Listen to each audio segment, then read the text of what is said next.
नमस्कार शिक्षक मित्रांनो, निपुण महाराष्ट्र कृती कार्यक्रमाअंतर्गत इयत्ता 3री ते 5वीचे वाचन कौशल्य विकसित करण्यासाठी अध्ययनाचे जे स्तर दिलेले आहे ते स्तर विकसित करण्यासाठी विविध कृतींची मालिका आपण पाहत आहोत। आता अध्ययनाचा जो स्तर आहे तो अपरिचित मजकुरातील 6 ते 8 सोप्या शब्दांनी व जोडाक्षरासह तयार झालेली लहान वाक्ये वाचतो, म्हणजे त्याचं वाचन कौशल्य आपल्याला विकसित करणार आहे।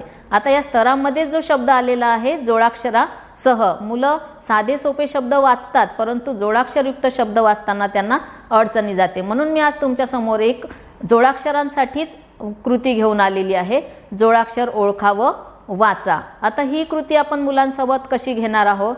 मुलांना सर्वप्रथम हे माहीत असणं गरजेचं आहे की जोडाक्षर कसे तयार होतात, परंतु आपण त्यांना ते टप्प्याटप्प्याने सांगणार आहोत। पण खेळाच्या माध्यमातून जर आपल्याला जोडाक्षर ओळखा व वाचा ही कृती जर घ्यायची आहे तर आपण मुलांना सगळ्यात उत्तम साधन म्हणजे वर्तमानपत्राच्या सहाय्याने आपण जोडाक्षर ओळखा व वाचा ही कृती उत्तम तऱ्हेने घेऊ शकतो, कारण वर्तमानपत्रामध्ये बराच साहित्य म्हणजे उपलब्ध असतं, बरेच शब्द असतात।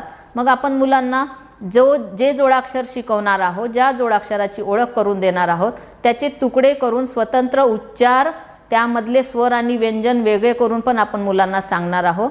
त्यानंतर जोडाक्षर जे आहे ते फ्लॅश कार्डवर दाखवणार आहोत, म्हणजे जे जोडाक्षर आपण शिकवणार आहोत ते जोडाक्षर फ्लॅश कार्डवर मुलांना दाखवणार आहोत, फळ्यावर लिहिणार आहोत आणि त्याचा स्वतंत्र उच्चार देऊन मुलांना त्याची ओळख झाल्यानंतर ते आपण वर्तमानपत्रातील मुख्य मथळ्यावर शोधावयास लावणार आहोत। मग यात एक आपल्याला खेळ पण करता येईल, एका मिनिटात जो जास्त जोडाक्षर शोधणार आहे त्याला आपण 3 टाळ्यांनी त्याचं स्वागत करूया, ही पण आपल्याला कृती घेता येईल, म्हणजे मुलांमध्ये त्या उत्सुकता वाढेल थोडंसं की माझं लवकर झालं पाहिजे, मला शोधता आलं पाहिजे, आणि जेवढे जास्त जोडाक्षर शोधणार आहे मुलं तेवढा त्याचा सराव अधिक होणार आहे, म्हणजे दृढीकरण होणार आहे त्या जोडाक्षराचं।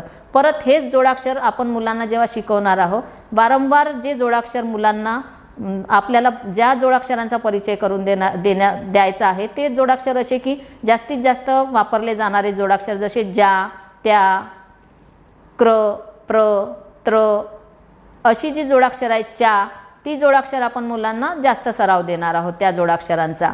मग त्याच्या दृढीकरणासाठी सुद्धा आपल्याला असं करता येईल की आपण माइंड मॅपच्या सहाय्याने सुद्धा मुलांना जोडाक्षर शिकवणार आहोत, म्हणजे जे जोडाक्षर आपल्याला मुलांना शिकवायचं आहे ते आपण जसं शब्दचक्र घेतो तसंच जोडाक्षरांचं पण शब्दचक्र आपण घेणार आहोत। जे जोडाक्षराचा आपण मुलांना ओळख करून दिले, ज्या जोडाक्षराची, ते जोडाक्षर आपण मुलांना दाखवणार आहोत आणि हे जोडाक्षर असलेले शब्द मला तुम्ही सांगा। त्यांनी वर्तमानपत्रात शोधलेले असेल किंवा अपरिचित मजकूर म्हणजे गोष्टींची पुस्तकं आहेत, वाचनालयातील छोटी छोटी आपली जी मासिकं आहेत त्या मासिकांमध्ये सुद्धा जी शब्द आहेत ती मुलं शोधून आपल्याला सांगणार आहे आणि ते सगळे आपण माइंड मॅपच्या स्वरूपात करून घेणार आणि मुलांकडून त्याचा अधिक सराव करून घेणार आहोत। आता हे जोडाक्षर ओळखा व वाचा ही कृती घेतल्यामुळे काय होणार आहे तर मुलांची वाचनाची जी गती आहे ती वाढणार आहे। कशी वाढणार आहे? कारण मुलं वाचन करत असताना साधे सोपे शब्द वाचतात परंतु जोडाक्षरयुक्त शब्द वाचताना मुलांना अडचणी जातात, पण जोडाक्षरांचा जर आपण सराव दिला तर नक्कीच त्यांची वाचनाची गती वाढणार आहे। धन्यवाद।